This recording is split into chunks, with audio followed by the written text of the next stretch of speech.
So welcome back to my lessons learned from the Summit of Greatness. Today I'm going to do part two of Brendon Buchard's talk and share with you a couple habits, a couple lessons that I learned from him about his high performance habits, a book that just came out, a research study that he's done for a couple years now, and I'll really just talk about those 6 habits, and hopefully you can I can challenge you to think about them yourself and how to figure out how these may work into your life. So when we look at, first of all, what this study was about, what this book was about, it's really the highest performers and the sustained high performers. It's not just successful people, but it's successful people who have been successful over time. That's what a high performer is, the highest of performers in the business world. So Brendon Buchard really wanted to look to see what were the correlates with high performance success and sustained success at a high level. And so he set out on this journey with a research study. The study ended up having over 2 million data points, so really large sample from all across the world. And surprisingly, he had 100 different correlates that more than 100 different attributes, habits, things that these high performers do. And looking at how the data came out and how it all turned out, there were only 6 of them that were highly and strongly correlated with long-term success or long-term high performance. And I'm going to go through each of those, and I want you to think about how you use these things or you don't use these things in your current life, and maybe how you can integrate these into what you're doing every single day. And you're really going to have to think about this. So if you have to pause this video to think about these things, please do so. Or if you need to come back and watch it, please do so. I'm really going to do my best to keep it at 10 minutes, but no promises, because this is a really exciting topic for me. I'm about 50 pages into his book. We're still talking about the research study itself, but really fascinating on how this was all set up. So really the first habit of high performers, or the first high performance habit, is seeking clarity on what matters. So seeking clarity is not something that comes naturally. You have to practice it, and you have to get good at it to know which direction you need to go. What is the clarity you're looking for? Is this the right clarity, or is this just something that's background noise that's distracting you right now? He specifically talked about 4 questions you have to ask yourself in terms of seeking clarity. The first question is, who do I want to be? Who do you want to be in life? Who do you want to be in this life? Whether that's in business or your patient care or you as a person, who do you want to be? And then narrowing that down a little bit more, who do I want to be in this specific situation? So if you're thinking about your job, you're thinking about your career, who do you want to be in this situation? Maybe you want to be a leader, you want to be a transformational leader, whatever it is. Think about and seek clarity about who you want to be in this specific domain that you are working in right now, or that you're thinking about as you're going through this activity. Then you need to seek clarity on the types of skills that you must develop to get to the next level. So you have to seek clarity on what you're missing, and not just so you can be good now, but what can take you to the next level. You have to seek clarity on what those things are, and then develop those next level skills. It's not about developing those skills at the current level of your strengths. It's about developing at the next level so you can be even more successful. And the last question you need to ask yourself and seek clarity on is service. How do you serve others? How do you serve the world? How do you serve the greater good? This is something that Brendon talks about a lot in his talk and in his book. It's about service. If you're feeling sad, go serve. Go serve. If you're feeling depressed, go serve. If you're feeling happy, go serve. If you're stuck in a rut, go serve. Essentially, this idea of a service-driven life leads to an abundant life and allows you to do the things you want to do and be successful in life and in business or in work. The second habit is to generate inner energy. And this isn't just bringing the energy. This is literally generating deliberate energy in your day so you can sustain your success. It's not about it's about generating energy when you're tired, when you don't want to do it. If you're really motivated and you're really excited, you have a ton of energy to do things, it's super easy to get stuff done. But to be a successful high performer, to be a high performer over time, there are going to be days that you don't want to do this, right? There are going to be days you don't want to get up and work out. There's going to be days that you don't want to go to work. There's going to be days that you don't want to work on that, but whatever that is. But you need to be able to generate this energy. A tip that he provides is to do this technique that's called release tension, set intention. And really, it's about setting your intention to get something done in a specific period of time. So you can do this by taking mini breaks. So after you work on something for an hour, take a 5 to 10 minute break. Say to yourself, okay, release the tension. I'm going to release myself from this activity. So whether or not you got that activity done in an hour or not, you're leaving it in the past. And you're setting this energy, you're raising this energy level, you're setting intention to get the next thing on your list done. And then when you embark on that, that's what's important. Turn off your email, put your phone away, focus on what you have to get done, and use that energy that you generated to push you through that task. You're going to get more work done. You're going to be more efficient. You're going to be more prolific if you do that. And generating energy and being energetic, even when your body doesn't want to be, is a key to long-term success and long-term performance. The third habit is to raise necessity. So raising necessity is exactly what it sounds like. You need to make it necessary for you to succeed. So the example that he provided was you have two runners, two sprinters, almost the same times in the 100-yard dash, same physique, same training regimen, same everything, right? They've raced each other before. Sometimes person A wins, sometimes person B wins. Really, they're dead even. The person who's going to win that race is the person who has raised their necessity to a certain level. So the person that says, I must win this for my mom, right? Or I have to win this for my kid, or I have to win this because I got to bring home some money to feed the kids, right? So you're equally matched, but person A, who has raised the necessity of winning or being successful, will most likely win because they've raised that base level of necessity to do this. So how do you come up with, how do I internally raise my level of necessity?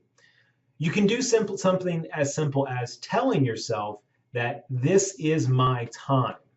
Like, this is my time to succeed. I've done the work. This is it. That raises your level of necessity almost immediately. I'm feeling more energetic. I have these goosebumps. I have this feeling, this surge of energy and this surge of passion going through my body right now just by saying that, right? And not just saying it, but believing it. I believe that it's my time. I believe that I will be successful.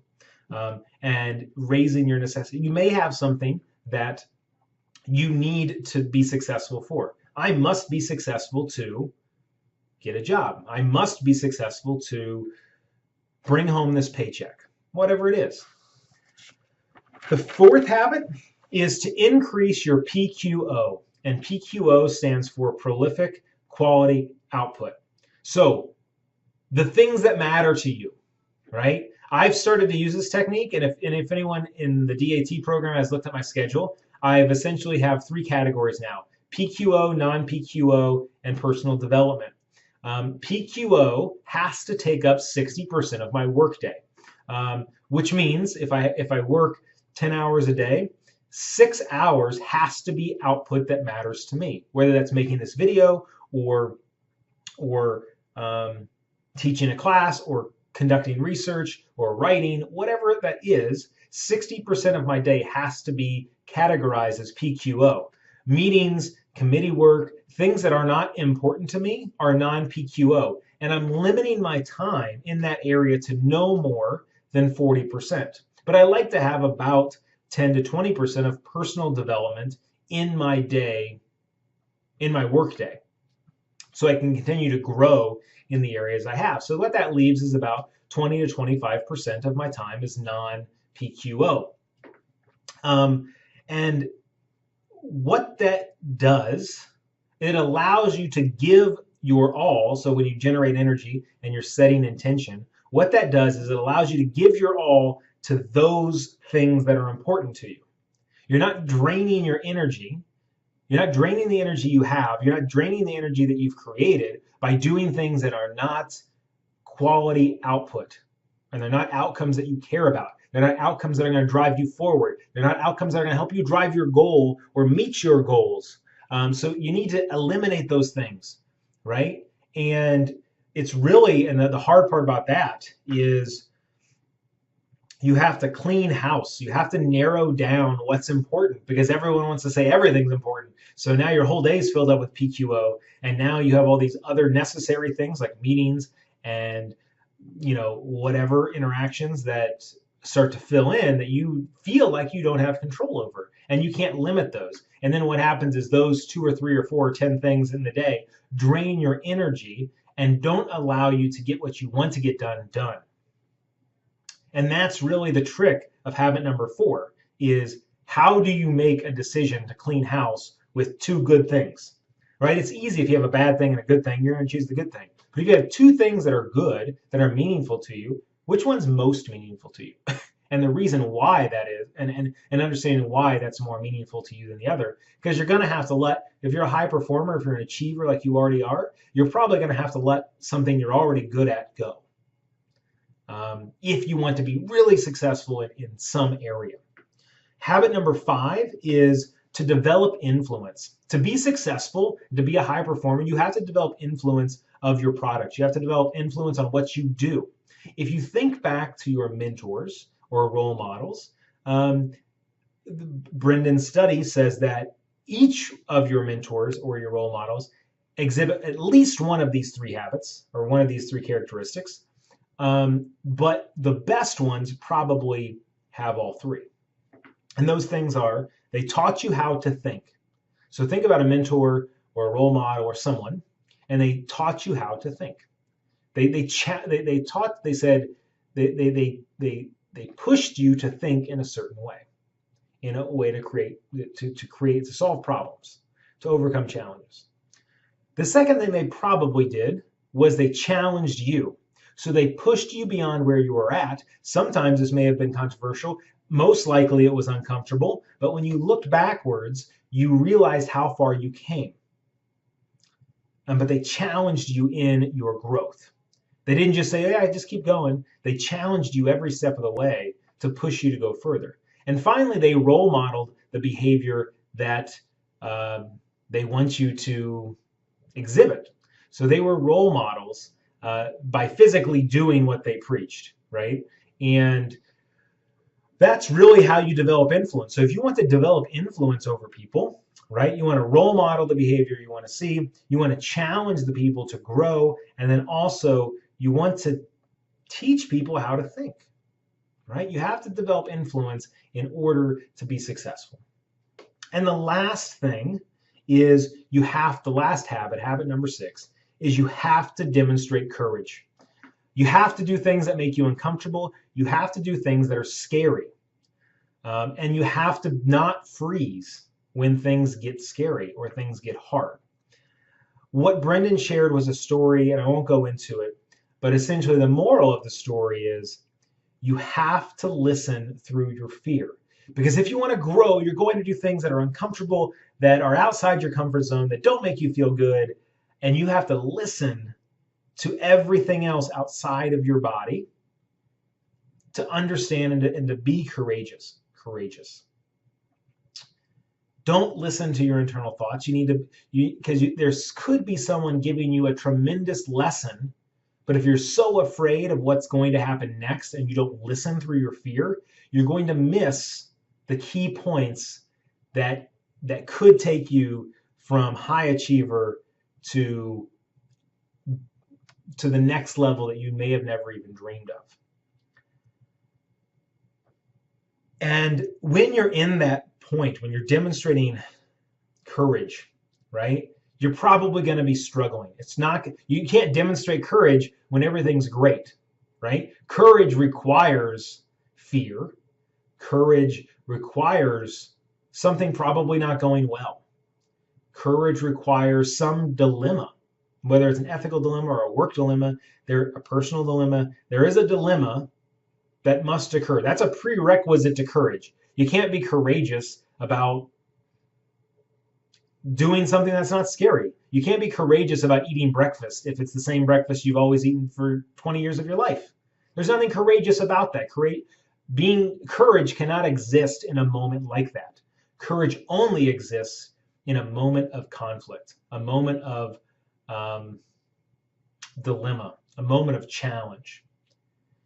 So you have to put yourself in situations like that, but you also have to listen through that and then follow through.